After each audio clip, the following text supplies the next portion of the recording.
Hello दोस्तों, नमस्ते, प्रणाम। मैं हूं आपकी उर्मिला, अपने उर्मिला अनीता ऑफिशियल चैनल में आप लोगों का स्वागत करती हूं। ये मेरे चैनल का नया नाम है। पहले तो नाम दूसरा था, पारंपरिक लोकगीत, लेकिन मैं राहुल भैया के यहाँ गई थी तो उन्होंने कहा कि ये नाम ठीक नहीं है आंटी, तो नाम उन्होंने बदल दिया है। तो उन्होंने नाम रखा है उर्मिला अनीता ऑफिशियल। और एक बार आप लोग जरूर सर्च कीजिए उर्मिला अनीता ऑफिशियल में। बहुत अच्छे अच्छे गीत सुनने को आप लोगों को मिलेगी। आइए, एक बहुत शिव जी के ऊपर गीत है, बहुत सुंदर गीत है। लास्ट कड़ी जरूर सुनिएगा, गीत का आनंद लेने के लिए लास्ट कड़ी जरूर सुनिएगा और देखें गीत कैसा लागल है। करिया दामाद देखी मैना डेरनी शिव शंकर हरि।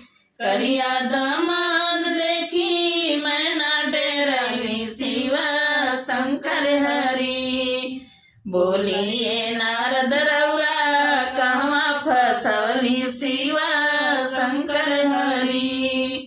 बोलिए नारद रौरा कहवा फसली शिव शंकर हरि। करिया दामाद देखी मैना डेरनी शिव शंकर हरि।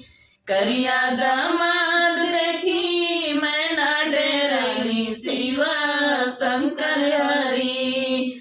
बोलिए नारद रौरा कहवा फसवली शिव शंकर हरि। ऐसन दामाद देखी कापेला बदनमा। ऐसन दामाद देखी कापेला बदनमा। कापेला बदनमा हो कापेला बदनमा।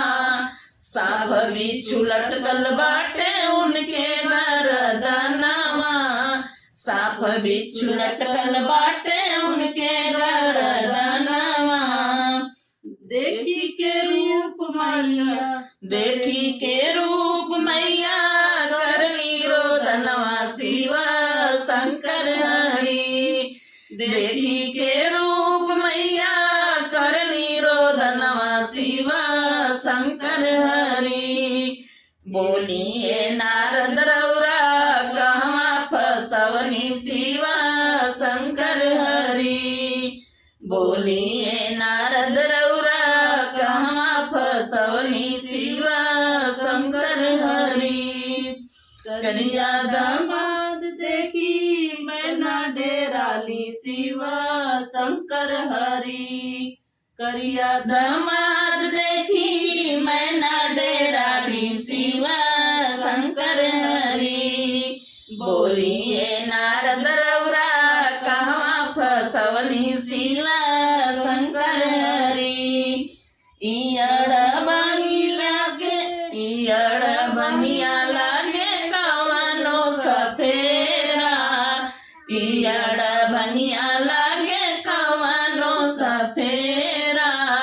कवनो सफेरा हो कवनो सफेरा। रहे के ठेकान नइखे नाही कौनो डेरा।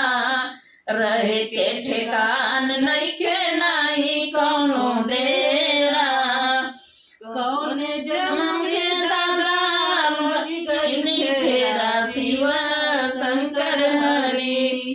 कौने जन्म के दादा लगी गइली फेरा शिव शंकर हरि।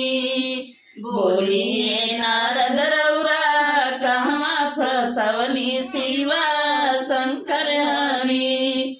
बोलिए नारद रौरा कहवा फसवली शिव शंकर हरि।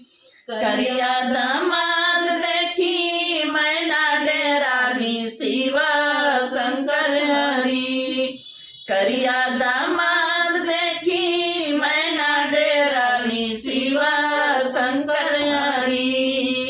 बोलिए नारद रौरा कहवा फसवली शिव शंकर हरि। बोलिए नारद रौरा कहवा फसवली शिव शंकर हरि।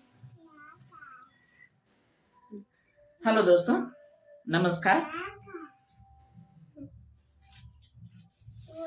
गीत कैसा लगा, हर हर महादेव गीत कैसा लगा कमेंट बॉक्स में ज़रूर बताइएगा।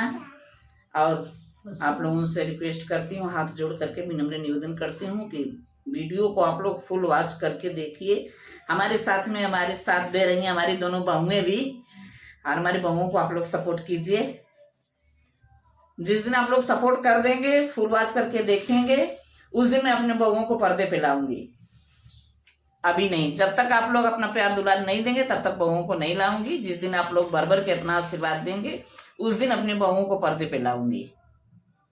अब इंतजार है आप लोगों के प्यार दुलार का। देखती हूँ कितने लोग चाहते हैं कि मेरी बहुएं पर्दे पे आए।